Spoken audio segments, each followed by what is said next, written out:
നമസ്കാരം, ഞാൻ ഡോക്ടർ അമ്മു ദിലീപ്. ഞാൻ ഓച്ച പരബ്രഹ്മ ഹോസ്പിറ്റലിലെ ENT കൺസൾട്ടൻ്റ് ആണ്. കഴിഞ്ഞൊരു വീഡിയോയിൽ നമ്മൾ ഹൈപ്പോതൈറോയിഡിസത്തെ പറ്റി സംസാരിച്ചിട്ടുണ്ടായിരുന്നു. ഇന്ന് നമ്മൾ ഹൈപ്പർ തൈറോയിഡിസത്തെ പറ്റിയാണ് സംസാരിക്കുന്നത്. അത് ജസ്റ്റ് ഹൈപ്പോതൈറോയിഡിസിൻ്റെ ഓപ്പോസിറ്റ് കണ്ടീഷനാണ്. അതായത് തൈറോയ്ഡ് ഹോർമോൺസ് ആയിട്ടുള്ള T3, T4 കൂടി നിൽക്കുകയും TSH എന്നുള്ള ഹോർമോൺ, അതായത് തൈറോയ്ഡ് സ്റ്റിമുലേറ്റിംഗ് ഹോർമോൺ കുറഞ്ഞു നിൽക്കുകയും ചെയ്യുന്ന കണ്ടീഷനാണ്.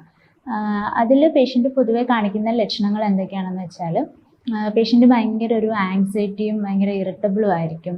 പിന്നെ ഇവർക്ക് ചൂടൊട്ടും സഹിക്കാൻ പറ്റാത്തൊരവസ്ഥ ഉണ്ടാവും. ഭയങ്കരമായിട്ട് വിയർപ്പ് കൂടുതലായിരിക്കും. ഇവർക്ക് ഉറക്കം കുറവായിരിക്കും. അതുപോലെ തന്നെ വിശപ്പ് കൂടുതലാവാനുള്ളൊരു സാധ്യതയുണ്ട്. വിശപ്പ് കൂടുതലായിട്ട് ഇവർ ആഹാരം നല്ലോണം കഴിച്ചാലും ശരീരം മെലിഞ്ഞു വരാനുള്ള ഒരു ടെൻഡൻസി ഉണ്ടാവും. ചിലർക്ക് കഴുത്തിൽ മുഴ ഉണ്ടാവാനുള്ള സാധ്യതയുണ്ട്. ചിലർക്ക് നെഞ്ചിടിപ്പ് കൂടുതലും ഒരു കിതപ്പും ഒക്കെ തോന്നിയേക്കാം. പിന്നെ ഡയറി ഉണ്ടാവാനുള്ള സാധ്യതയുണ്ട്. പിന്നെ സ്ത്രീകളിലാണെങ്കിൽ ചിലപ്പോൾ പീരീഡ്സ് ഒക്കെ ഇറഗുലറായിട്ട് വന്നേക്കാം. അപ്പോൾ ഇങ്ങനത്തെ ലക്ഷണങ്ങളൊക്കെ ഉണ്ടെന്നുണ്ടെങ്കിൽ നമ്മളൊരു ഡോക്ടറെ കണ്ട് തൈറോയ്ഡ് ഹോർമോൺസിൻ്റെ ലെവൽ നോർമൽ ആണോ അല്ലയോ എന്നൊന്ന് ചെക്ക് ചെയ്യുന്നത് എപ്പോഴും നല്ലതായിരിക്കും. ഇതുപോലെയുള്ള കൂടുതൽ ടിപ്സുകൾക്ക് വേണ്ടിയിട്ട് ഓച്ചിറ പരബ്രഹ്മ ഹോസ്പിറ്റലിൻ്റെ പേജ് ഫോളോ ചെയ്യാം.